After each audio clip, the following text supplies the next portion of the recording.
Thank you, though. And do you have this on? Is this going to be broadcast live, Kay? Live on the internet, Iowa Hemp Freedom Rally 2015. I really want to thank everybody for coming out. I see some faithful followers out there now.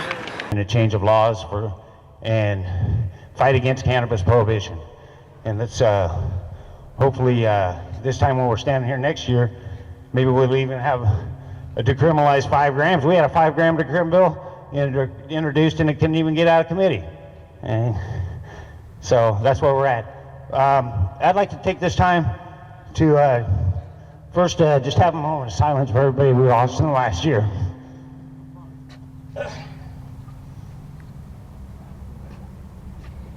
Ben McKenzie, Maria Swallow, my son Joseph Lakers. He was 23, died of heroin overdose, okay? And it wasn't marijuana that killed him, and it was prescription medication. There was another gentleman that we used to work with at Wells Fargo named Saval. We used to call him Chevy. He's a Bosnian kid. He was a good kid. I smoked weed with him a number of times. He came to my house. After he quit working there at Wells Fargo, he ended up over there at Mecca inpatient treatment. And Mecca inpatient treatment overdosed and killed him with methadone. You know, he was there for drug treatment and he dies of a methadone overdose. And so, you know, this war on drugs has to end, and, you know, the end of cannabis prohibition will be the beginning of the end. I also want to mention the passing of Farmer John's wife, Sandy, who was a resident of Colorado. She was on dialysis for a number of years, and she used to take the hash caps and things like that. Ray knows the family. Thank you for coming, Ray. And I just want to give a special mention to everybody we lost in the last year. And at this time, I would like to hand the microphone over to somebody else. I'll be back to talk. You know me, I get on this microphone, you know, you can't get me off, you know. But that's what I could do. So thank you for all your support and everybody coming out. And Jim, are you stepping up to talk? Thank you very much. Hey, Jim Getman is one of the first person I met in this movement of marijuana law reform in Iowa, and he has been a faithful attendee here of the rally and as a promoter and of Normal Iowa. He was at one time a director. I'm not sure what your capacity is with Normal, but I'll go ahead and let you introduce yourself, Jim. Thank you for bringing your camera, and thank you for coming to the Iowa Hemp Freedom Rally 2015. All right, thank you, Ray, for keeping these rallies going. I just stepped up here to continue the memorials for these people that we lost that are good friends. We got Terry Mitchell. I know a lot of people probably know him pretty recently. Previous, we had Kenny Nems. He and his buddies, they created a thing called the Hemp Float, and that showed in various parades around Iowa and the Iowa State Fair, and that was back in the early 90s. And then he also did it up in Maquoketa at the fair there. So passing for Kenny Nems. I know there's others that people know that passed. Jack Hara, the Emperor of Hemp. He's not with us anymore. Brian Mazzell up there in Canada, up in Wisconsin. And let's see, we got Mad Mary McInnes from Tucson, Arizona, Normal. So those are some of the people I can think of that have passed away that have been in this fight. I've been doing this since the late 70s. I would really hope we'd gotten somewhere by now, but prayers for all those people that have passed, and their efforts are, not forgotten. So I got other things I'm gonna talk about a little bit later, but anybody else want to come up? It is kind of an open mic, so let's let it rip. Anybody got anything, comments? Yeah, next person wants to speak. Yep, come on up. I got other stuff I'm going to talk about. We got a fully informed jury and to know your rights and all that kind of stuff. So, who we got here? My name is Bryce. Okay, thank you for coming. Yeah, no problem. This is my second year attending this. I wish there would have been more people here. I tell everybody I know to come out. Powers and numbers on this one. I just actually came back from a visit to Colorado, and one of the most beautiful things I saw there was on the way out from the airport, there was a sign that said, "Clean Colorado, brought to you by recreational marijuana." And it's true, like all the tax revenue they got up there, they're able to clean it up and support the schools, and everybody's really happy up there. It's how it should be. I walked into a store, bought a pre-rolled pack of joints, and went and got legally high later that day. It was, couldn't believe it. I couldn't believe it. It's so surreal being from here and experiencing that. Like, everybody needs to be able to experience that. It's our right. Like, we have the right to do that. So I smoke pot. I don't care what the law says. I smoke pot because it makes me happy, and I know a lot of you guys do too. It's good for you, you know. And pot gives you the ability to forget things, and I think the ability to forget is just as important, if not more important, than the ability to remember. I had a really stressful day last week. Went home, smoked a bowl. I wasn't stressed anymore. I was pretty happy. I got some stuff done around the house. It's really motivational for me. I know it is for other people too. I'm sick of being looked at like a lazy stoner that doesn't do anything, or like I'm stupid because I smoke pot. It's not true. Look at everybody here. Everybody here is really awesome. I love it. Thank you so much for showing up. All right. I see you later, rival. Thank you for coming. Iowa Hemp Freedom Rally. I just had to grab the mic because I wanted to get back into the mode of what our fight needs to be. Is we need to challenge, why the hell is alcohol legal and marijuana illegal? I mean, we can all be for medical marijuana. I have multiple sclerosis. I've lobbied for years for medical marijuana in the state of Iowa for the smokable form. That was, when I came into the game in 2005, 2006, there were 12 states, and they all allowed the patient to cultivate and possess the actual plant. But now, what we have is what I call corporate compassion. And they want to come up with these lotions, potions, pills, you know, that are going to cost astronomical amounts. And it's going to take 5 agencies to implement this program. So why do we need all these 5 agencies involved with patients that can just grow their medicine for themselves? You know, it's insanity. And the things that come out of the lawmakers' mouths up there are just as insane. And it just, when does it end? And when it ends is when we get, I'm gonna watch my language today because we have news in attendance. And normally, people that have come to the rally before, and I see you out there, my friends, they know I can let loose with the language. So I'm gonna keep it a little more professional today. So we have the professionals in the house, the news. So we should be really mad that alcohol is legal and marijuana is not. Does anybody have a reason for me why alcohol is legal? Something that can kill somebody either from consumption or getting behind the wheels. And population control. You know, they want to allow you to intoxicate yourself. And I'm all about, you know, somebody in Vermont wanted to put up a bill that until marijuana was legal, they wanted to ban alcohol. I was like, yeah, right on. And my thing is, I want to ban parking lots at bars. You know, we ban you know, some of you may go to bars, some of you may own bars, have friends and family that own bars. That's not going to stop people from going. They can just walk down the street. You know, that's how the neighborhood bars all began back in the day. People were just on foot. And then now, we you know, if we were to ban parking lots at bars, at least there would be at least 1 DUI fatality. And, you know, as they say, and 1 life saved could be yours. So same with medical marijuana. There's a lot of people that need saved out there in Iowa. And this, she has a little thing, I think she wants to get up and say a few words. Yes. I'm Ray, welcome to the Iowa Hemp Freedom Rally. How you doing? My name's Rose. All right, everybody, Rose is gonna have a few words for you. It looks like she's got a prescription bottles and she's gonna lay it down. Thank you, Rose. Thank you. 39 years old, mother of 6 kids. Diagnosed with osteoarthritis at 8 years old.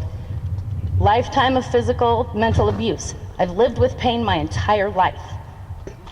These right here are only 6 of the different prescriptions that I take.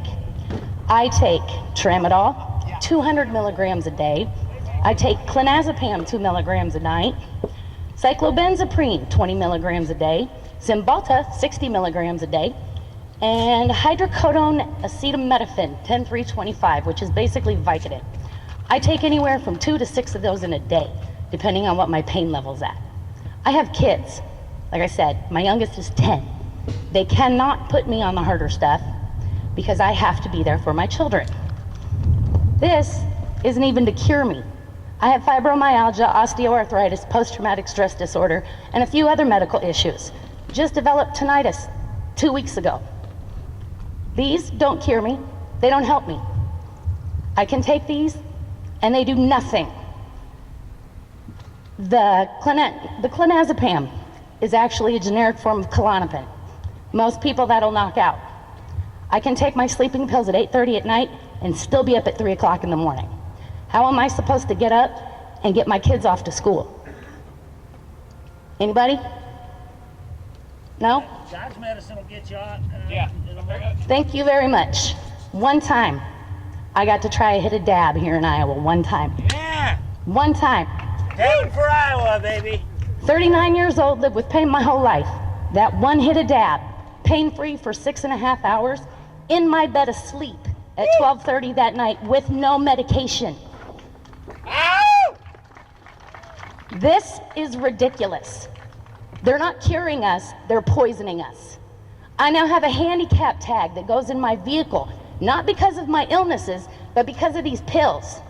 You mix 2 of them together and they can cause seizures and uncontrollable jerking of limbs. I've had my foot pop off my brake pedal I don't know how many times at red lights. Sitting at my computer desk a few weeks ago, my arm flew out, cost me $200 to replace all of my electronics that got fried. It's ridiculous. They give me one pill to help me somewhat not feel the pain, and then they give me another pill to take care of the side effects from the other pill, and then another pill on top of that to take care of the side effects from that. When does it stop? Why are we poisoning ourselves? Why are we allowing the government to say we have to poison ourselves when there is a much better, more natural way to treat and cure illnesses?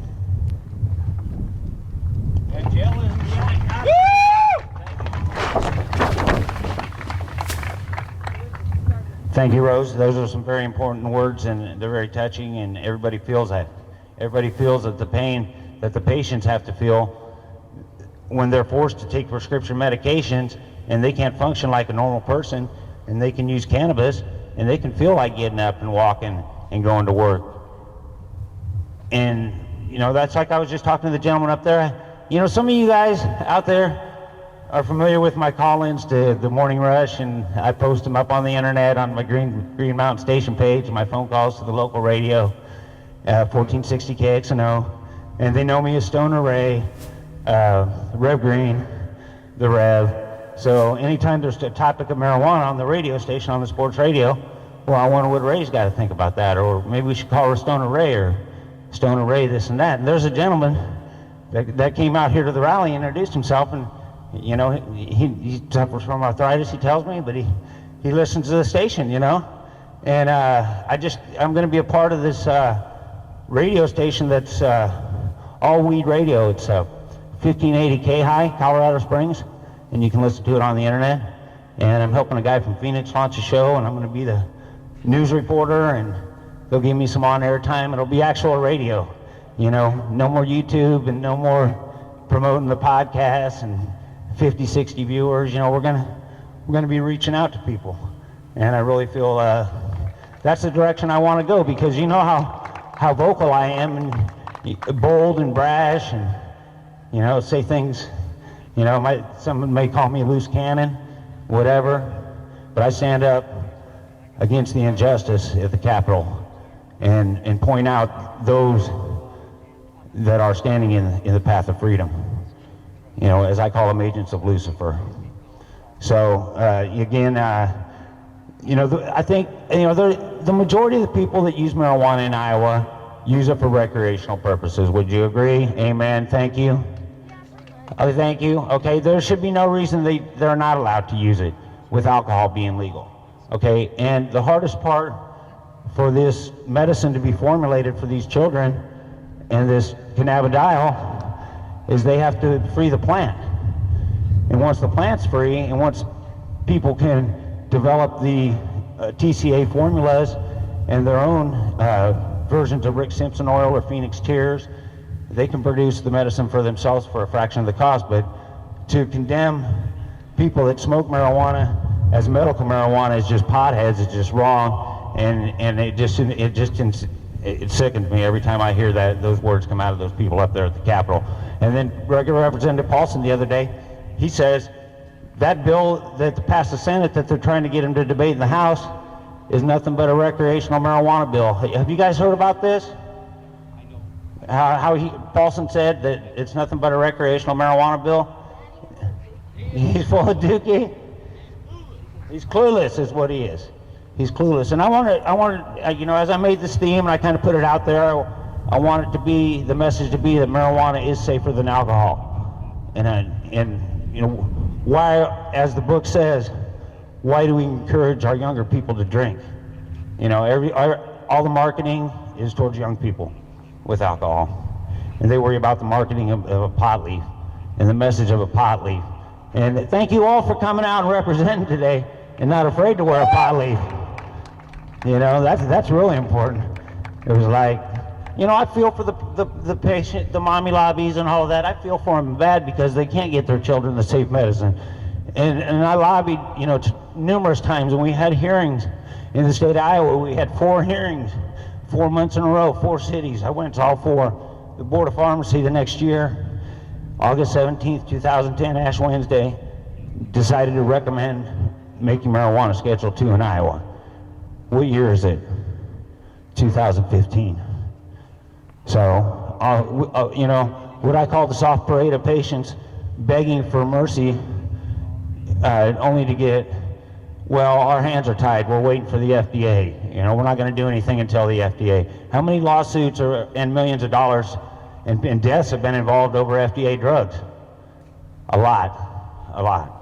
So, again, the end of cannabis prohibition, you know, has to be in some time, but with these people that are running our state government up there in Iowa, it's a dogfight. I don't know. Anybody got a better description for it? Well, I don't know. What do you think? Now, Steve Lucan, thank you. My boy, Steve Lucan. Too bad he wasn't here. But yeah, I haven't heard a breath one out of him in the paper recently about it. Anything about him being against marijuana, and he did come out and say, you know, about the dabs and the oil, you know, is so much stronger. But this is the guy that's the head of the drug policy in Iowa, and he came out and said today's marijuana is equal to a keg of beer. Okay, and what kind of public policy person is that? And this guy's collecting a check. He's one of Branstad's buddies, and this guy's collecting a check, and you know, and you know, the K2, that is an issue. The gas station weed, I have an issue with that. You know, we all know why it exists and why somebody developed this synthetic form that you can smoke that doesn't even give you a feeling like marijuana. I've never done it, but I know people that do. It doesn't do shit. But it'll make your brain bleed. What I say is gas station weed makes young brains bleed and kills old people. And the reason it exists is because of cannabis prohibition. And the guy that developed it, he was trying to come up with a synthetic version so he could test it because he couldn't use real marijuana. So then he discovers this molecule, discovered the molecule. And now we got kids dropping from smoking K2 on their lunch hour. And there was a kid that died in Sioux City the other week from smoking that synthetic garbage. You know, all of us guys that went to high school in the 80s, 70s, maybe some people that went to high school in the 60s, whatever. Nobody went out on a stretcher smoking a bowl over lunch hour, or in the bathroom, or in the back of the classroom. Okay? Nobody. I saw kids, you know, they would get intoxicated from alcohol. You know, they'd sneak their parents. I went to Dowling. I went to Catholic school, man. You know. Sorry, I graduated from Lincoln, but at the same time, I've seen hypocrisy my whole life. You know, hypocrisy of religion, hypocrisy, oppression, and just you know, I just wish it would end. You know, I wish it would end. I wish the big O, Obama, would make a change, or somebody in the federal government would flip the switch, and we could all have legal freedom. Because at least if we had decriminalization here in Iowa, I wouldn't be afraid to light a joint up here. Right. If there was decriminalization, I would not be afraid to fire up a joint right here. Now, Terry Mitchell, Reverend Reefer, who our march is dedicated to, his memory, Reverend Reefer Terry Mitchell, and he passed away in 2012, and he used to be the permit holder for this event. And when I came onto the scene, he wanted me to take over for him if something were to happen to him. But, you know, within a couple of years, you know, I was, you know, showing up, he was getting the permit, and then he passed away. And so, you know, I honor him by getting the permit every year and promoting it the best as I can. You know what I mean? It's like we can send out the flyers, and I mail out the flyers to everybody, and it's up to them to make the copies and put them up to places. All right, Rose, I know you. I know a lot of names of the people I sent the flyers to. So I can't thank you enough for at least passing them out, or at least be willing to talk about it to somebody. Because a conversation is where it starts. And that's where the conversation begins, just like on that t-shirt, marijuana is safer than alcohol. Have that conversation with somebody and see what kind of debate you get into with them. Okay, Rose wanted me to pull the crowd out here. Who has an illness that they would treat with marijuana? Fibromyalgia. Invisible illness, she says. Every single one of you deserves to be healthy and not be poisoned. Yeah, not be persecuted, not live under oppression. You know. So where do we go going forward? Okay, you know, I would like to see, you know, 100 people here, 200 people here, but what's important is the people that did come here today. So that's most important to me. So I can't thank you enough. And what's up, dude? All right, so we got some more participants. And I know, hey Matt, marijuana is safer than alcohol. You want to say a few words? No? All right. This gentleman wants to. All right, Mr. Bud's coming. We got the Bud in the house. We have Bud at the Capitol. There is Bud at the Capitol. Hey, the Bud has arrived. Has anybody got a giant paper? Yeah. I want to do a little game. Everybody knows about a little bit about cannabis hemp, and it's been in the service of mankind for thousands of years. They found it in the Egyptian pyramids. The ancient Chinese, they found it buried with them. So we're going to call this the hemp game. Just shout out things that you know that can be made from hemp. Hempcrete, yeah, concrete made with hemp. Shoes, paper, rope. Shampoo, fuel, plastics, practically anything made from petroleum can be made out of hemp. 3D printing material. Let's see, the seeds can be used for food. Yeah, hemp seed milk. All right, the list is endless, and you can see this industry that Canada has in producing industrial hemp. And that money could be right here in Iowa. I mean, this would be a perfect place to grow hemp fiber, and you just look at the opportunity that we're missing. So we got to lobby these guys up here and tell them industrial hemp's another product that Iowa agriculture can use, and we definitely need it. So why send our money to Canada when we can just use it right here? So, all right, let's go. Hemp, hemp, hooray, yeah. All right, okay, let's see who we got next here.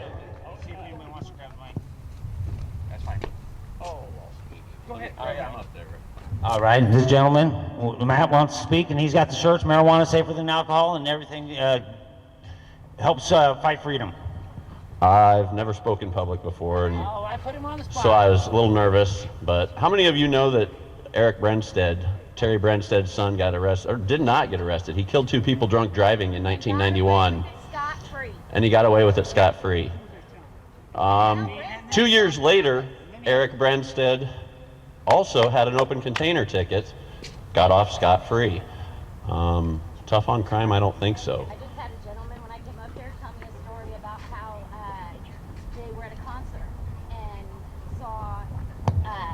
remember if it was Terry or the son, but saw the adults handing the children glasses of beer. Oh, yep, Same okay. family. Yeah, it's just ridiculous. I mean, I'm a proud recovering alcoholic. If any of you know me from Facebook, I'm the asshole that people block because I'm very outspoken, but I use cannabis daily, and I have no reason to say that I don't. I mean, what are they going to do, lock me up? Come to my house. I have less than 7 grams, no scale. Half my neighbors do. You know, I'm sorry, but I'm honest. My doctors here in Iowa cannot be honest, you know? And it's sad because it's a system that they're throwing you into, the legal system. I've been through it, you know. I've not medicated for 12 months because of probation, and I'd had to be on pharmaceuticals for my anxiety, and that does not help. It makes it worse. So now I'm addicted to alprazolam. And anyways, Kent Sorensen is dropped 3 dirty UAs here. He stole moved $74,000 from the Michelle Bachmann Fund to another fund, and he works for all of us now, but he is a precedent in my mind. We should be happy that he's not being thrown back into jail for his crime for dropping dirty. His crime was actually stealing money, a white-collar crime that he was facing 25 years, and he did not do any of that time, but he also didn't have to do any, there was no backlash when he dropped a dirty UA. But if that was any of us, what would happen? We'd be locked up, of course. So if any of you haven't watched The Emperor Wears No Clothes or read the book, I highly suggest it. Jack Harer's Emperor Wears No Clothes. If you just Google it, there's a shorter 23-minute version that's got New Jersey Weed Man. New Jersey Weed Man, yes. He is the guy that, he's awesome. All about jury nullification. If you haven't figured out what jury nullification is, I wish Iowa would get it. Jury nullification, just one person has to believe that the law is unjust and wrong, and it's thrown out. So anyways, All right, man. All right. 6630507, speak it, tell everyone what it is. Just write it into your Facebook. Just write 6630507, Google it, people, and then ask yourself why. Ask the government, or yeah. All right. I got something to add about 6630507, and that me and Matt had a little discovery the other day when we were trying to point that out to somebody, and you get those Facebook flame wars with people, and you see it going on, and you kind of want to just let them know what's up. So my research, and my knowledge was the U.S. has the patent on the antioxidant cannabis 6630507. That's one of them. Okay, there's a couple more. I don't know them by number. I just have them memorized. Just like I have a couple other numbers memorized. But through our research and all that, I discovered that China, in the country of China, they have 600 patents. They have 600 patents in the country of China on marijuana for medicine. Okay, and if you've ever learned about the history of marijuana and where the roots are, the plant they come from Western Mongolia in China. That's China. And Marco Polo brought some seeds back. The rest is history. So that's one of the ways the seed got spread around the world. But China owns 600 patents on cannabis. So this lovely lady here has a child, and she has a cannabis baby. So I can't thank her enough for taking the time and coming out. We'll stand back here with this other gentleman that's going to speak, and we'll watch the baby. We'll babysit. All right, I'm not good at talking very much. Hi, everybody. My name's Shasta. Hi, Shasta. This baby up here is 15 months old. He's a cannabis baby. What? Need closer? Okay. Now can you hear me? All right. So I was pregnant. I was hemorrhaging for a month. They told me there's nothing they can do. I sold my gun, made some cannabis oil. Took it for 18 days. I think that held me out long enough. Kept my depression and everything down. 2 weeks later, I gave birth at 26 weeks. He never needed a ventilator, and his lungs were already mature. He only got one dose, mature his lungs afterwards. I bet you it was because of that cannabis oil I took for 18 days. that matured his lungs. He doesn't have any issues. He's healthy. Then doesn't sit up. And I got my child abuse charge, so don't worry about turning me in. So yeah, I'm all for the legalizing the weed and what it can do. He's asleep right now, otherwise I'd show you what he looks like, but that's what a cannabis baby looks like, born at 26 weeks. Thank you. Hope your radio station's like that. Or not the radio station, but the station. Go ahead, light it up. Hey everybody, my name's Kevin. All right, thanks, Kevin, for showing up. Lose your sunglasses. Usually don't speak, but I feel compelled to a little bit. I've been in and out of the system, beginning with marijuana. I got a marijuana charge when I was 21 years old. And, that led to other things, and, I was selling it at the time, ended up going to prison for it. Spent 2 years in Newton, and, when I got out, I got off parole. I did everything I was supposed to do. I got my life together. I worked for a moving company. I've been doing it for 10 years now, but I still smoke. And, I've had some health issues. I've had a neck surgery. I was in a car accident and broke my leg.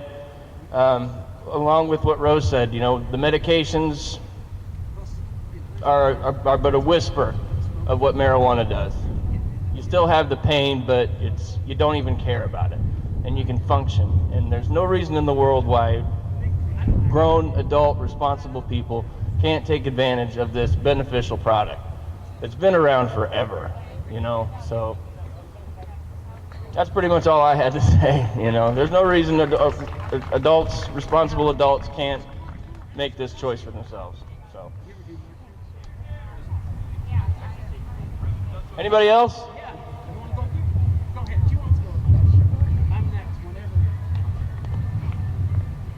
Hi, my name's Emily, and I'm not a political person, and I'm not a public speaking person, and I'm not even necessarily a medical patient for marijuana. I guess I have anxiety, which it helps with, but I really wanted to point out the fact that there's so much more to weed than just medical cures. There are like all these ailments, and yes, I completely agree. Everybody should be able to have the medicine that helps them, and that's just our right as human beings, and we live in America. But what I wanted to talk about was when I smoke, it's easier to have conversations. Don't you find yourself opening up to those around you a lot better? And don't you find yourself appreciating that which is around you? Don't you want to go on a walk in the woods? And don't you want to clean up all the trash that you see? And don't you just want things to be better? And you appreciate the things that are good a little bit more when you're stoned. Am I wrong? Or that is how I got you. And hey, Mitch, I didn't even see you. Yeah, but I just wanted to make sure that we all thought about the fact that it goes deeper than your surface medication. I guess it's a way to, and it's not for everybody, but it's a way to appreciate that of which is what in front of you. And that's really all I have to say, and I'm kind of getting nervous now because there's a lot of eyeballs. So, yeah, hi.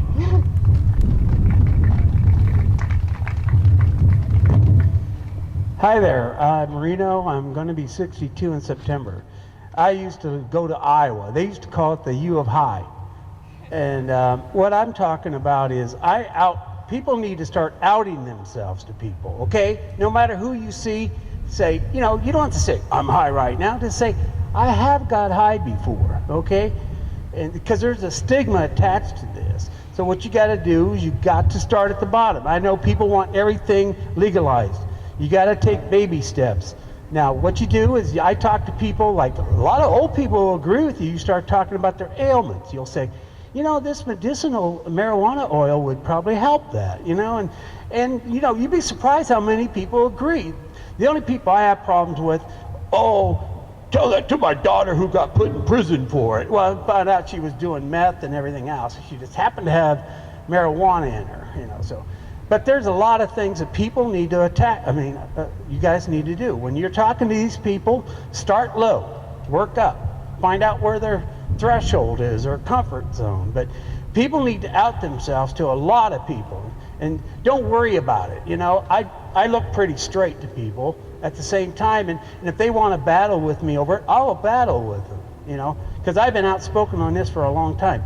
Don't be ashamed to tell people you've got high before. You can say, I've tried it, okay, and I find nothing wrong with it. There's a lot of things.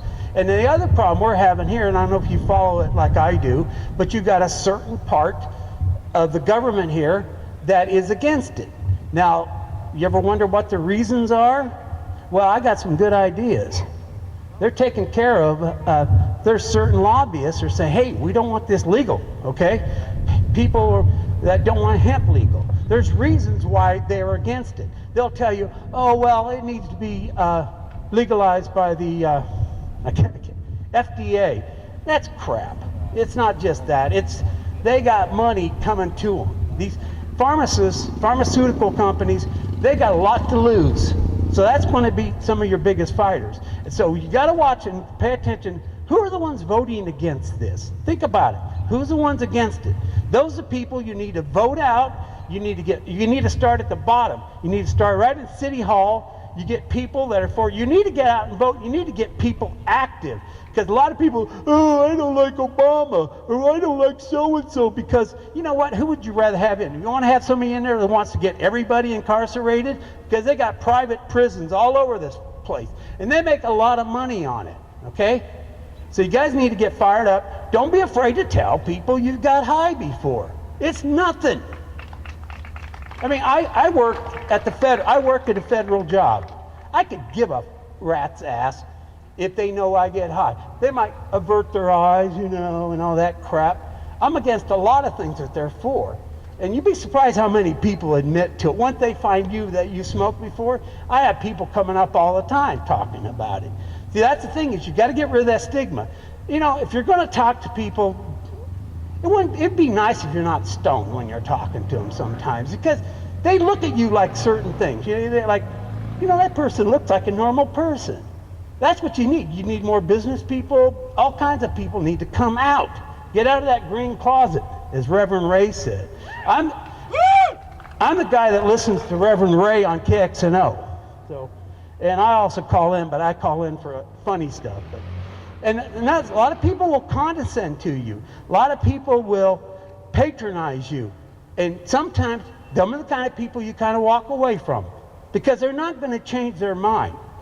Even though they might have somebody in their family that needs the medicine, that's, you know, a lot of people, you can change their mind of, hey, do you have somebody in your family has such and such ailment? How's those pharmaceutical drugs helping that person? You want that person to be a zombie all their life? I have a friend that has migraine headaches, well, a few years ago. He would smoke pot to help him out. Well, you know what? He eventually killed himself. And this thing, maybe if medicinal marijuana oil was available, maybe that would have saved his life. But that's what I'm saying. You guys need to get out and start proselytizing people. And I do it every day. Kids, grown-ups, anybody. And I make sure you don't talk down to them. You start at a small level so they understand things. You got to be a wordsmith. You got to understand. I'm a strategist. And that's what you got to do. So everybody, have fun, get high, whatever, and let people know, yes, I've done it before. See, not, oh, I'm high right now. Okay? Good luck. Thank you. Hi, I'm Mitch, and I think a really important part of the legalization movement that people need to be aware of is the actual history of why and how it became illegal, because it's not as diabolical or, you know, evil people are dying as the government makes it out to be. So it started in the 1930s. It was the Great Depression, and the man in charge of the Federal Bureau of Narcotics, his name was Harry Anslinger. And now the background of this time is that in the Great Depression, there were a lot of Mexican immigrants, and people were resentful of them. They were saying kind of similar things to what people unfortunately say today, like, oh, they're just taking our jobs, they're, you know, taking up space, they don't need to be here. And there was a stigma that they would smoke marijuana that they brought from Mexico, and they would just get rowdy, go into towns and, start messing things up. And there was a stigma that was around back then, but it wasn't scientifically proven one way or another. They had medical advocacy for pot back then. It was in the American Pharmacopoeia up until 1937, when the federal Marijuana Tax Stamp Act removed it against the advice of the American Medical Association. And so because of all this negative stigma that surrounded cannabis, part of what the government told Harry Anslinger, head of the Federal Bureau of Narcotics, to do was to control the marijuana problem. Now, at this point in time, marijuana had been growing in the United States for around 200 years. And so there was this one quote of his where he was out on some bridge looking at some river valley somewhere in, might have been New York, and he said to his friend, "See all of this? And there's just, free growing pot growing everywhere. This is what I have to stamp out." And he knew that with his low budget being the Great Depression, that would be almost impossible. So it wasn't really out of a hatred of cannabis so much as him wanting to focus on bigger and, to him, more important things, that for what little money he had, the best he could do to get that thorn out of his side was to demonize it in the media, make it look like it was the worst thing anyone could do. The Mexicans are using it, they're raping women. He'd say all these terrible things, and he demonized it so much that it was through his efforts that the Marijuana Tax Stamp Act was passed, effectively making it illegal. And because of this heavy, heavy stigma he built up, and because after the Tax Stamp Act was passed, it fell on the wayside for a number of years, that stigma stayed with people. And then up through the 70s and 80s, it became a powerful political tool for politicians to become hard on drugs. Drugs are the #1 problem in America. And essentially, they just started throwing pot in there because that stigma was so ingrained in the American people. And now with our research today, we know that these things that he said were not true, but that stigma is still so strong. Like Ronald Reagan even said, marijuana is the worst problem for the American people. It is the most dangerous drug, we are now learning. And I mean, that's ridiculous. And it's because of all of that stigma that was built up on racial hatred and just a lack of scientific knowledge that it became illegal in the first place, and then it was further propagated by alcohol companies and pharmaceutical companies, because when the research started coming out that, hey, pot actually doesn't kill 88,000 people a year like alcohol does, or people that are addicted to their pharmaceuticals, there's not 22,000 of them dying from pot a year. And that 22,000 overdose number on pharmaceuticals that are prescribed is actually growing yearly, by the way. And it's just really important to know historically why it became illegal and how there wasn't a good reason for the people in it, and how today it's just vastly counterproductive as to productive as a society. And that's all I got to say, really. So. Hey, why did it become illegal? Tell them exactly what happened, because a lot of people need to know, In what regard? You mean the Tax Stamp Act, or? No, when they made it illegal, what was the reason? I'm not sure I know that, but you sound like you do. Huh? Huh? How's everybody doing today? Pretty good. How are you doing? Not too bad. My name is David Letch. Hi, David. I have, like a lot of you, I've got my story. I'm afflicted with osteoarthritis. I have a torn L5-S1. That's where your spine meets your rear end. That's the one that pivots on. It's freaking painful. It's really damn painful. I mean, it literally stops you from being able to live life. It got to the point where the only thing that I could even think about at that point was, the only option was suicide, because there was nothing left. There wasn't pain pills that would help. They were shoving poison down my throat left and right for 4 years. And all it was doing was making me bitter, making me angry, making me hate life. And I love my life. I love my family. How is it that somebody as positive as me goes to hating life enough to want to actually commit suicide? It's ridiculous. So then I turn around and I get a doctor that actually knows what he's doing. 3 months, he gets me fixed up. He gives me a prescription for Marinol and says, take this prescription. It'll keep you from getting in trouble for THC. if you smoke marijuana. And he actually said, smoke marijuana, it'll help you. Within 1 month, I was completely flipped around. I was a happy person again. I was moving around. I was getting out of my recliner. It saved my life. Marijuana saved my life. Our representatives need to be listening to us. We said we want medicine. It's proven scientifically. Stop lying. 81% approval rate for medical marijuana. 87% actually now. 87% supported. That means the only people that are the holdouts are the religious extremists that seem to think that marijuana equals bad just because it feels good. Thank you. No, thank you. Yeah. Talk to you. Yep, you're actually. Hi, I'm Mom. Hi, Mom. I'm very thankful that marijuana helped my son. It's caused a lot of other problems in our family, legally related. I'm a lawyer. My office is in Grimes, in case anybody wonders. I'm a local lawyer, and I was a little hesitant to come out here today, but then I started thinking about it. You know, I have a daughter who has lupus. She lives in Michigan. She was a teacher. Her husband has an MBA and is an engineer. They had to move out of state because she needs medical marijuana to be able to just tolerate life. She couldn't even do that here. I have a brother-in-law who has bone cancer. He has to sneak marijuana in order to be able to live from day to day. If you want to have an effect on your legislators, I'm going to tell you one of the best ways to do it is to hand write a letter.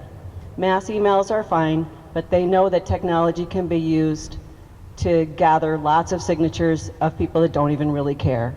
If you take the time to hand write a letter to your legislature, it is equal to many more, you know, from a ratio standpoint, one letter to your legislator is worth probably over 100 emails. So take the time to do that. I did, when I was in law school here at Drake, I did an internship in the Senate, and that was my experience there. The legislator, the senator I worked for, took handwritten letters much more seriously than he did anything else. So take the time to do that, and also talk to your family and friends. They know the situation that you're in, and they need, even though they're not marijuana users, this crowd needs to be much bigger than just the marijuana users. Bring the people who support you and love you out here with you, and have them write letters to their legislators. Like the secretary at my 10-year-old daughter's elementary school. There you That's go. right. Yeah. Right? She supports me on Get people out and let people know that they're needed to help support you. And also, something I didn't learn until just today. The medical marijuana we're talking about, this is not the same marijuana if you're a child of the 60s and 70s. It's not the same marijuana you went behind the barn and got stoned with. There's medical reasons for this marijuana. There are different strains of marijuana. There are different chemical makeups of marijuana. And if you're in a jurisdiction where it's legal, then they can take the time to explore that and figure out what strains, what different THC levels, what cannabinoid levels treat different medical illnesses. which strain treats it better too. Right. Sometimes the hybrid helps better than Right. straight indica or straight sativa. Right. So knowledge is key. I mean, that's how it got to be illegal, was false information. Lying. Correct information. You need to be ambassadors and provide correct information to people. So that's all I have to say. Thank you. Thanks, You're Mom. awesome, thank you. Thanks, Mom. So everybody, that means we really have to let them know where we're from. They want to know. They want to know, are we from Grimes? Are we from Polk City? Where are we from? They actually want to know these things. I was actually called just Friday morning by a representative that was for Grimes and Johnston, Republican even. He actually called and said he actually supported SF 484. I was really impressed. I was surprised that an actual representative actually took the time out of his day to actually call me. They will listen to us as long as we scream loud enough. We just have to keep screaming louder. Thank you very much.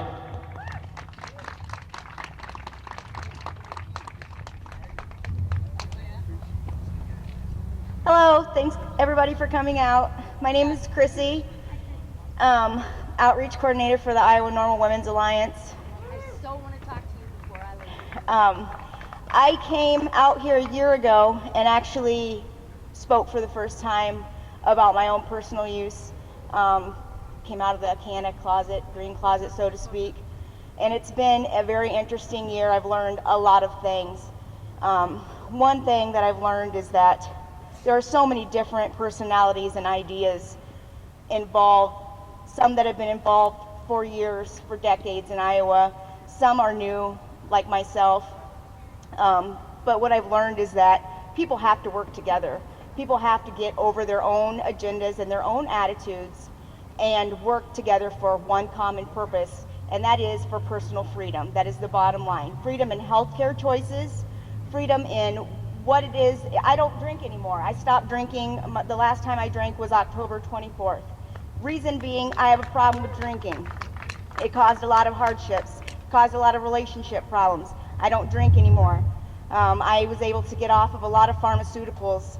I've been on over 24 pharmaceuticals in my lifetime. That's my own personal reason for supporting the way I do. There are issues that I don't know if anyone else has touched on, but it's about one thing that's really important to me is being honest with your children. From the time that they can understand on up, be honest with your children. Don't lie to them, don't feed into the lies. Tell them the truth about marijuana, tell them the truth about alcohol, tell them the truth about tobacco. There was a situation in Kansas last month in March with a lady named Shauna Banda, and her son, 11 years old, went into school where they were having a program that was put on by the school, and it was supported, the local police were in support of it. And when they were speaking about cannabis, the 11-year-old said, "That's wrong." He stood up. He knew that it was wrong because his mother had been using it to treat Crohn's. Not only is she been using it to treat Crohn's, she's an advocate. She's been open about her use. The boy was taken into police custody. The parents weren't notified. When the boy didn't show up, the mom called and found out that the son was being questioned by the police. They didn't allow her to go home. They served a warrant for her to look through her property where they found some oil and some other things. There's kind of an argument about what they actually found. She's lost custody of her son for the time being, all because the child spoke the truth in school.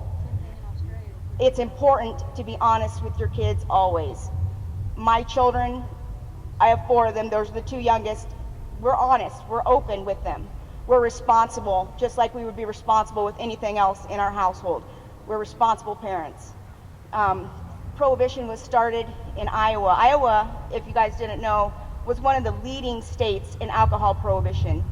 We prohibited alcohol, the use, the sale of alcohol 4 years before it was a nationwide thing. The reason being was we thought it would improve health care. We thought it would improve moral and ethics, and we thought that it would improve crime. Well, it didn't. It made crime much worse. It made healthcare much worse. People were dying from concoctions that they were making in their bathtubs. And of course, morally, it didn't help anything. If anything, it made matters much, much worse. And then they saw the light, and then they decided to repeal prohibition. It's the same thing that we need to do here, only this time the odds are stacked against us because there's a lot of money involved in keeping marijuana illegal, keeping it out of the hands of the people. And it just has to be something that's unacceptable anymore. I encourage, if you use, be vocal about it. If you grow, you have to start doing these things. Use, grow, talk to people about it, be honest with your kids. Thank you.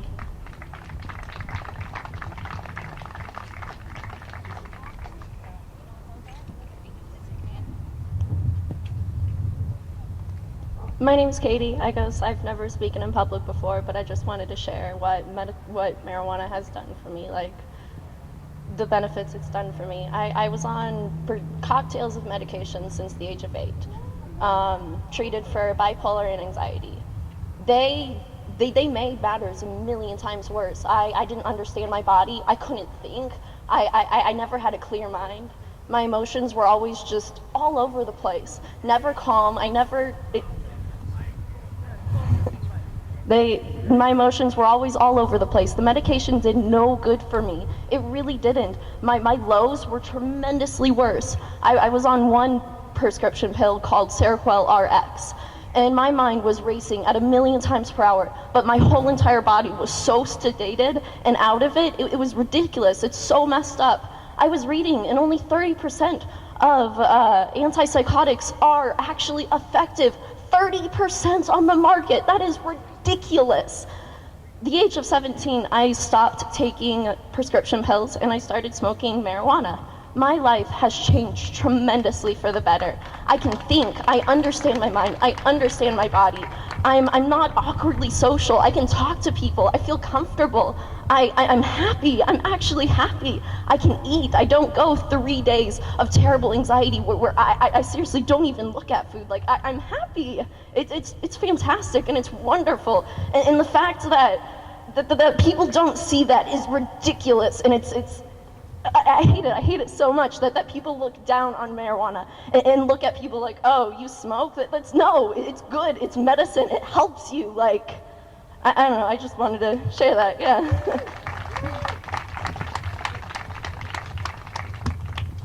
How are we doing, everybody? My name's Alan. I just moved back to the great state of Iowa about 2 weeks ago. I was living in Colorado for about 1.5 years. Once the recreational marijuana became legal, because I felt it's crazy that one state in this country can have something legal like this and then another state cannot. So we were living my girlfriend and I were living the Rocky Mountain High dream for a little bit. I used that recreationally, and what I think is just crazy is how the governments will allow these illegal drug dealers to allow them to gain so much money. When we talk about prohibition, you think about what came out of prohibition, or gangsters like Al Capone and all these big people doing illegal things and just getting nowhere with it. And it's the same way with marijuana.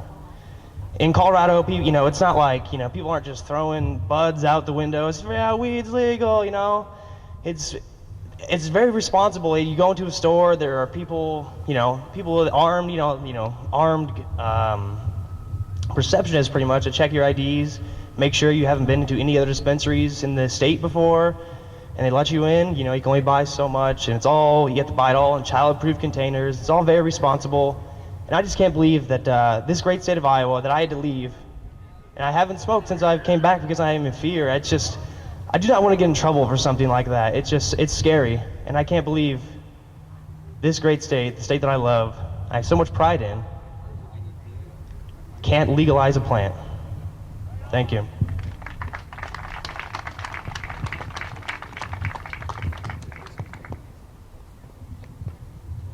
Alrighty, I bring you up to speed on a couple of things. The three things that I was going to talk about was the fully informed jury, knowing your rights, and understanding how to identify yourself.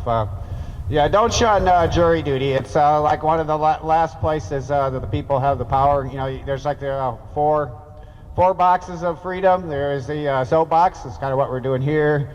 There's the ballot box, the jury box.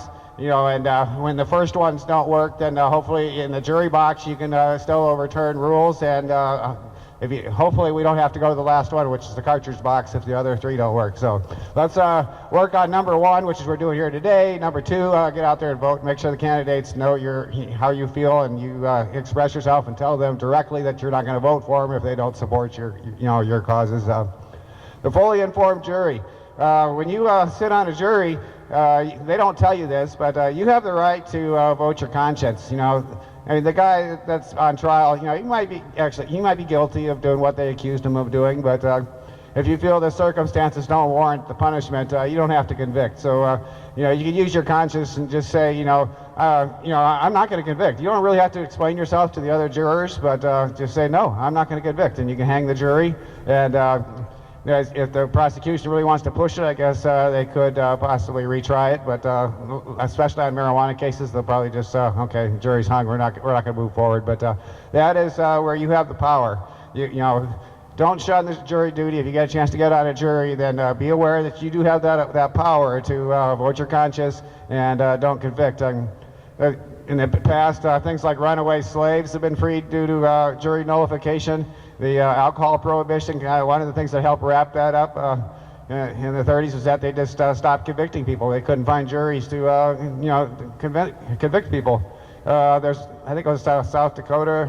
They had a case not too long ago too. I think that they couldn't find anybody to convict the guy on a medical marijuana charge, and he walked. So be aware of the fully informed jury. If you just go on the internet and search fullyinformedjury.org, you'll find everything you need. One thing we've been doing down there in Scott County, there's a group of people, we're passing out flyers in front of the courthouse on the day that they impanel the juries. And these flyers talk about the fully informed jury concept. And I got to the point that these guys are doing this for a couple of years that, the prosecutor, he'll kind of say, oh, if you got one of these things, don't pay any attention to it, and then that just makes them look at it more. So, all right, fully informed jury. One thing, use your rights. If you don't use your rights, they go away. So, there's basic human rights with the Declaration of Independence of Life, Liberty, and the pursuit of happiness, which basically was the pursuit of property. But and then they had the Constitution, and they thought all these rights were basically implied, but they wouldn't sign. A lot of the colonies or the new coming republics wouldn't sign on to the Constitution without creating the Bill of Rights to expressly say that you have these rights, to peacefully assemble, and your rights to religion, and rights to protect yourself, and you don't have to quarter soldiers in your home, which the police are doing that. They'll walk up and say, oh, yeah, we want to spy on your neighbor. We're going to come and quarter ourselves in your house. No, the Third Amendment says that you can tell them to get the F out, So don't let them do that. You see them snooping around on your property, watching speeders go by or something, tell them, get off your property, Third Amendment will give you that protection. Of course, most of us know about the Fourth Amendment, which is supposed to be securing your property and papers and such. When you get pulled over on a traffic stop, there's 3 or 4 things that you have to remember. The first one would be, hello, officer. Am I being detained or am I free to go? I mean, it's just one way or the other. Either you're under the arrest, you can't leave, that means you're under arrest, or you're free to go. If he says you're free to go, you roll out the window and get the hell out of there. Now, if you're under arrest, you have the Fifth Amendment right to remain silent, because obviously that cop's going to try to weasel information out of you. That's what they do. They're investigators. They ask all these casual questions about where you go and where do you work, blah blah blah. Keep your mouth shut. Okay, that's the next one. Don't volunteer any information. And if they do actually put you in cuffs, you're under arrest. Again, don't say anything. Say you want a lawyer. So, do not consent to any searches. No permission. You have to. There's a couple different levels of what they call consent. There's kind of an implied consent where you just kind of go, or there's the express consent where you say yes. So you have to make sure that you have unconsent, not an implied unconsent. Definitely no. You make that clear over and over again. I do not consent to searches. If I'm under arrest, which means if he stopped you and you're not free to go, you are under arrest. It's one or the other. Either you're free to go or you're under arrest. So. They might make you think that you're not under arrest. Oh, no, we're just detaining you. You are under arrest if you cannot freely go. So if you're under arrest, don't volunteer any information. Keep your mouth shut, because that's what they'll do. Then when they kind of complete their initial investigation of whatever they stopped you for, then they'll have this casual kind of feeling, well, okay, here, I'm just giving you a warning. Oh, by the way, you don't mind if I look in your car? No. Yeah, you do not, I might have smelled something. I want to look in your car. No, do not consent. Just keep over and over again, everything they ask you, just say no, here, keep your mouth shut. Because even if they say, oh, we have probable cause. Well, probable cause does not still give them the right to search. It just means that they have a suspicion that they can go to the judge and get a warrant. So even if they say probable cause, say get a frickin' warrant. No searches. Keep your mouth shut, demand a lawyer. These rights, if you don't use your rights, they go away. And they're just so sneaky about how they do all this stuff. And it's like social engineering, and you can be a victim of the social engineering so easy without even knowing, giving up information. That's another thing. The third thing I was going to say, how do you identify yourself? Well, I believe in Iowa you are required to hand them some sort of identification if they ask for it. Some states you aren't. So that's another thing. Okay, you're handing your driver's license. Your driver's license is not you. It's a corporate person. Their first name and middle name, last name deals with corporations. I have a given name. I have a family name. I am a real living man. I'm a natural person. I am not a corporate fiction. So understand the difference between a real living man and a corporate fiction. And that might help you get out of some legal spots, because everything that goes on in all these statute law has to do with the employees of the state, and the legal fictions are employees of the state. But I'm a natural person. I am not an employee of the state. So you want to learn more about how to identify yourself as being one of the people, not a corporate person, check out a group called let's see, agenda31.org. It's kind of like Agenda 21, but it's Agenda 31, and it represents the 3,100 counties in the United States that we're hoping that we're going to push back Agenda 21 and such. So check out agenda31.org. It's Corey Ive and Todd McGreevy. Corey Ive's been fighting this battle in California about how he identifies himself, and he's been able to drive a car without a license, and he had exempt tags on his car, and he tried to withdraw his consent to participate in Social Security, and Social Security says, no, you can't withdraw your consent. It's Roach Motel, you're trapped.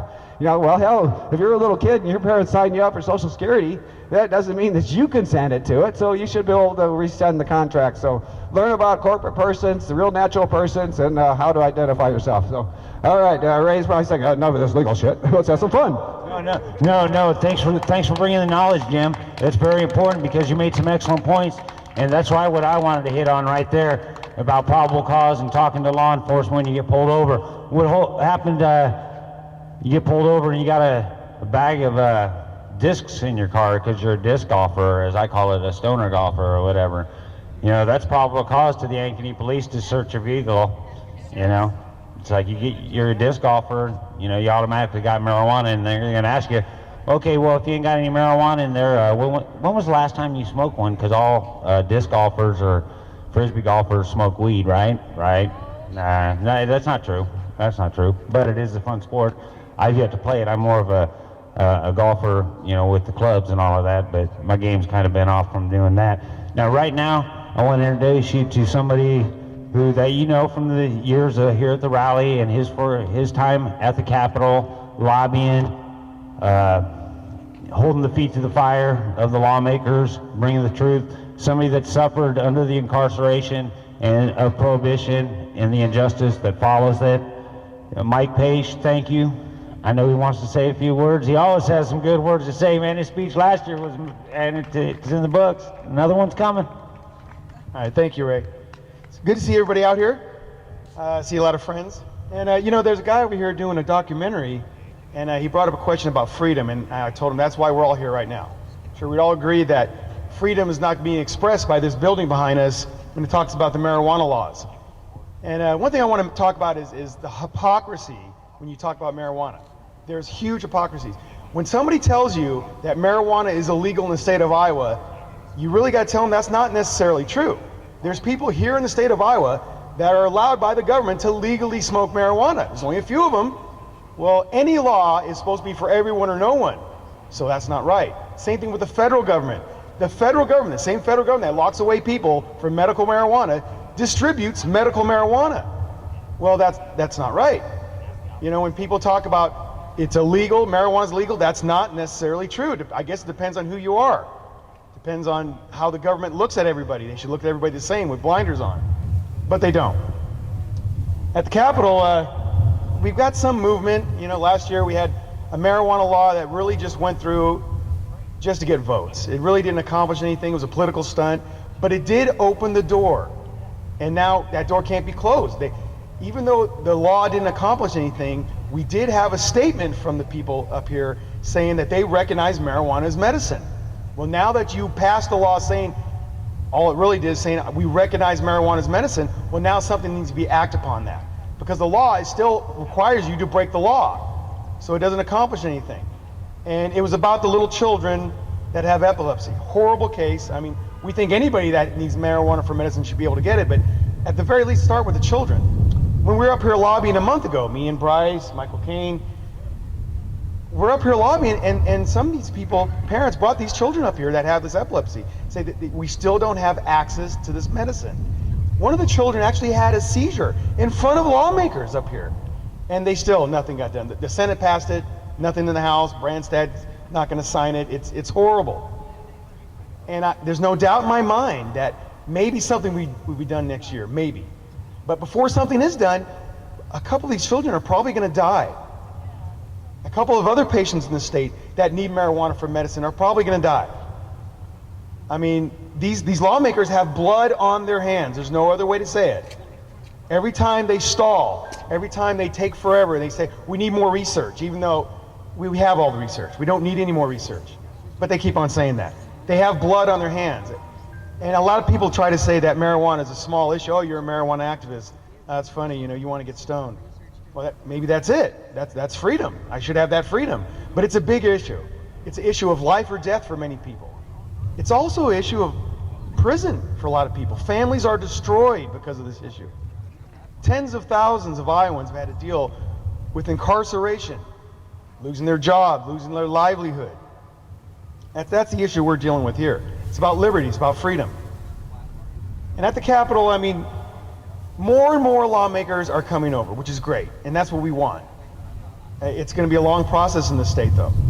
But it's a war that we are winning. Our side is winning this war. Even here in Iowa, which, maybe we're going to be one of the last states, I don't know. But even here in Iowa, we're having movements. We're seeing doors open. There's many bills introduced. There's going to be more next year, and we need to support them. They come in here and talk to lawmakers. The more people they hear for, the more different faces they see, the better it is. And that's what all of us need to do. If you can just talk to maybe your lawmaker, if you can go up here and register to be a lobbyist. It's real simple to do. You get to talk to every lawmaker. Just tell them your point of view. And that's what we try to do, We have this rally. We want to show them at the foot of the Capitol that this is what we're about. This is an issue to us. This is an issue to us as Iowans. And one of the good things about this rally here on the first Saturday in May, we're joined with people all over the world. We're not alone. This is happening in 300 plus cities everywhere in the world. There's millions of us right now doing this, what we're doing. So we are a strong force worldwide, not just national. When you talk about incarceration, I got sentenced to 25 years in prison for 1 gram of marijuana here in the state of Iowa. It's insane with some of the marijuana laws we have. And you fight it, you get a good lawyer if you can. Some people can't. You get a good lawyer and maybe you can get less time and that, boy, you got to do everything you can. It is frustrating. But the laws are changing. We're expecting next year for marijuana to be taken off of Schedule 1. It'll probably happen federally too. And one of the arguments you always hear, especially from the right, is, even if we make it legal, well, the federal government's still going to have it illegal. But these are the same people that say they're about state rights, that the federal government shouldn't be involved in state rights. They're hypocrites. They just use that excuse to not try to do anything, to look like they care, but they don't really care. Branstad once said, just a year ago, when we're talking about the children that have epilepsy, well, maybe they should move to a different state. So the family should be destroyed. Maybe, they live in a rest area? They don't have a job anymore? Is that the option? How about just legalize a safer alternative medicine? Non-toxic. It's frustrating. But we always have to look at, this is a fight that we are winning. The laws are changing. Every year, nationally, we see laws changing. Every year, we have more and more states give more and more freedoms when it comes to marijuana, either medically, recreationally. We want to get to the point where marijuana is not illegal in any way. Amen. Total legalization. Well, what we like to say is re-legalization. Marijuana used to be legal. We just want it to be re-legalized like it was in the first place, before all this propaganda came out, reefer madness. It's amazing how many people still have that blind fear of marijuana, the reefer madness fear that they don't even know where it comes from. It's just deep rooted. We're told their whole life marijuana is bad. And they don't know the research behind it. Talk about the Iowa Board of Pharmacy is a perfect example. When they were first told they had to review marijuana, which is basically doing their job, they didn't even review. They said, no, we're not going to review marijuana. We're going to keep it. It's not a medicine. Well, they were forced by the courts to actually go and look at it, and they looked at documents. They looked at tens of thousands of pages of research. And after that, the unanimous decision against marijuana, they had no other way to rule but say, wow, it actually is medicine. Unanimously, they said this is medicine.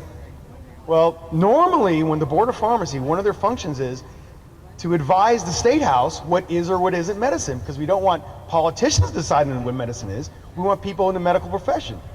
So normally when they recommend something to be a medicine, it always gets passed. But marijuana, oh no, we can't have that. We have these people up here like Bodler, I like to call him the biggest pot Nazi at the Capitol. We have people like him up there that just, they're not doctors, but hey, doctors are wrong, I don't care what they say, it's not medicine, because why, I don't know, I just hate marijuana.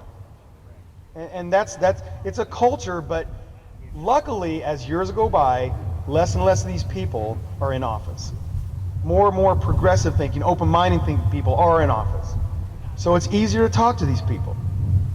You come up to the Capitol, and one of the things you want to do when you lobby, you know there's people on your side, and that's great. Maybe you can talk to them and, you know, and maybe see if they want to co-sponsor a bill or something like that. And then you know there's people dead set against you. You're not going to get anywhere there. What you really want to know, who's on the fence? Who doesn't really know? Talk to them, and sometimes you win a person. It's really satisfying when you talk to a person, and you can tell at the beginning of the talk, maybe it's a series of talks, but you can tell when you first start talking to them, like they're not really on it. They don't really know. And then after really telling them everything there is about marijuana and telling them, please look it up yourself, you see them change their mind and say, wow, you know, I've actually looked at this issue, and I think at least maybe in this little part or that little part, I think you're right. And I love seeing that. More people that talks to lawmakers, the better. I can't stress that enough. These people at the Capitol, they don't get enough of our faces. And it's amazing when you have these little subcommittee hearings, 20 people, what 20 people at a subcommittee hearing can do. They can do a lot. They always think that if there's 20 people at a subcommittee, then there's 50,000 people that they're representing. And I think that's right. How many people in the state of Iowa are pro-marijuana? There's over 3 million people here. Well, they just had a register poll. 56% of the state. So 1,800,000 people. So we represent them right now. And it's growing. Nationally, it's growing about 1 to 2% every year. More and more people are in favor of marijuana to be legal, either medicine, recreation. So this is a war we're winning, and they can try to keep it illegal, but what do they do when 80% of the people in this country believe marijuana should be legal?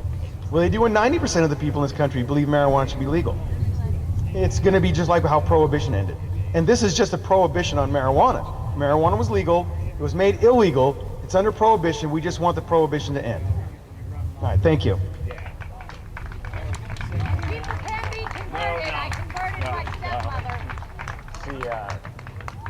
Leave it, well, yeah, I don't know, 4 p.m. and you get here at like 8 a.m. So. All right, thank you, Mike Pace, for bringing the words and bringing the wisdom. I really appreciate that. I really appreciate that. Now, I was talking to my buddy Wayne. He gave a good speech last year. I'm trying to put him on the spot and tell him to come up here and bring some knowledge to y'all at the Iowa Hemp Freedom Rally 2015. I see Wayne making his way. He's a soldier. He's showed up at the Capitol numerous times at the State House to lobby. So here is Wayne, representing the Iowa Hemp Freedom Rally, Iowa Clemency Project. Thank you. Thank you, Rick. This is nice. We got a decent crowd this year. Hold it up closer. All right. It's nice that we can get out on a Saturday and all support the cause. Like the gentleman was saying earlier, we need to be up here. We need to talk to our representatives. They're voted into office. They're public servants, but yet they're not doing what we want them to. And we need to confront them face on. How many of this group can meet us 10 o'clock Monday morning with our signs to go inside? You know, take in cameras, take in our signs. If we had half this crowd, we could be on the news. We can make an impact. We need to point out the legislation that do not support our cause. and show the ones that don't care about cancer patients or MS patients the many medical benefits, and they're blind to it. Cannabis has been studied more than any other drug.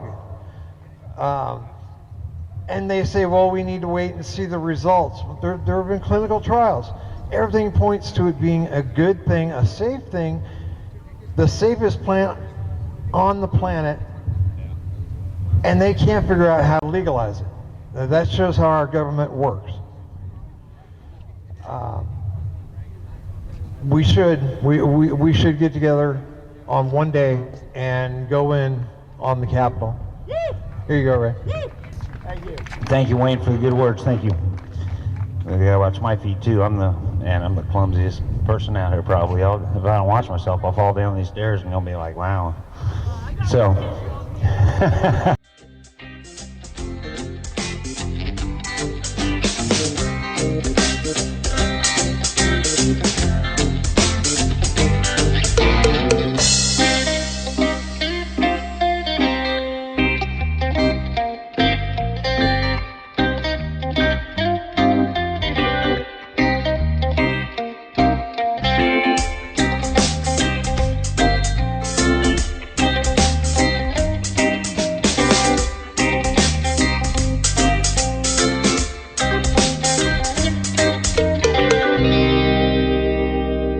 Hey, the bud has arrived. Yeah.